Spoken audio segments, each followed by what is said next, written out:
હું doctor Urman Dhruv, lifestyle disease prevention YouTube channel અને HCG hospital તરફથી આપ સૌનું અભિવાદન.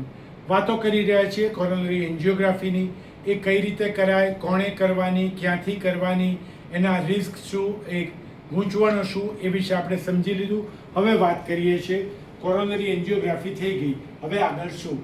જો કોરોનરી આર્ટરીઝ નોર્મલ હોય, કોઈ મોટા બ્લોક ના હોય, તો પણ હાર્ટ હેલ્ધી લાઇફસ્ટાઇલ, હૃદયને મદદરૂપ થાય એવી જીવનશૈલી ચાલુ રાખવાની. Diabetes, blood pressure, cholesterol, smoking, વજન, વ્યાયામ, આહાર, આ બધાને કંટ્રોલમાં રાખવાનું. નિયમિત કસરત કરતા રહેવાની, કારણ કે એન્જિયોગ્રાફી નોર્મલ છે એનો અર્થ એ નથી કે હાર્ટ ડિઝીઝનું જોખમ નથી. જોખમ તો છે, અને એટલે જીવનશૈલીમાં પરિવર્તન મહત્વનું છે.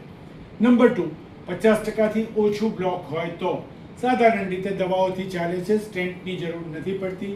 સ્ટેટિન, ફૂલ ડોઝમાં સ્ટેટિન, LDL કોલેસ્ટ્રોલને 50થી નીચે રાખવા માટે ફૂલ ડોઝમાં સ્ટેટિન.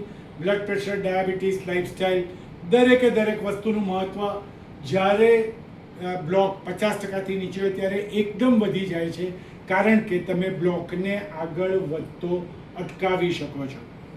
બ્લોક વધારે છે 80%, 90%, 90%થી વધારે, તો કાર્ડિયોલોજિસ્ટ તમારી જોડે શ્રેષ્ઠ વિકલ્પ માટે ચર્ચા કરશે.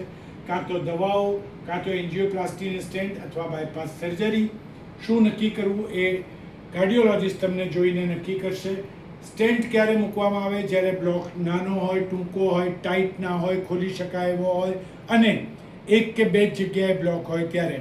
ડાયાબિટીસના દર્દીમાં સાધારણ રીતે આવું જોવા નથી મળતું.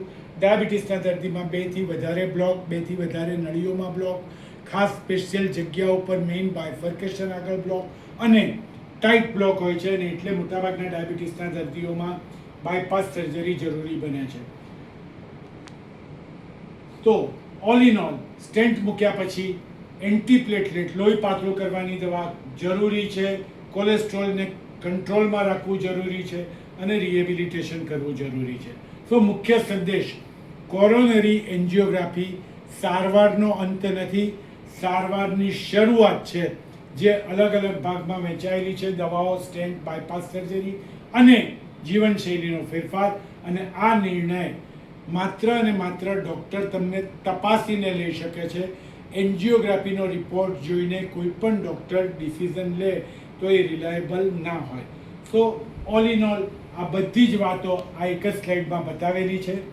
મેસેજ ઓફ ધ ડે: મહેરબાની કરીને એન્જિયોગ્રાફી થઈ ગઈ એટલે ગંગા તર્યા એવું માનતા નહીં, ગંગા નાહ્યા એવું માનતા નહીં, કારણ કે એન્જિયોગ્રાફી એ તપાસ છે, એના પછી સારવાર ચાલુ રહેશે.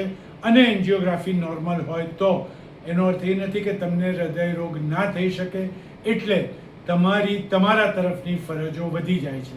આજે અહીંયા જ રોકાઈશું, કાલે ફરી મળીશું એન્જિયોગ્રાફીની કેટલીક વાતો સાથે. નમસ્કાર, ડૉક્ટર ધ્રુવ.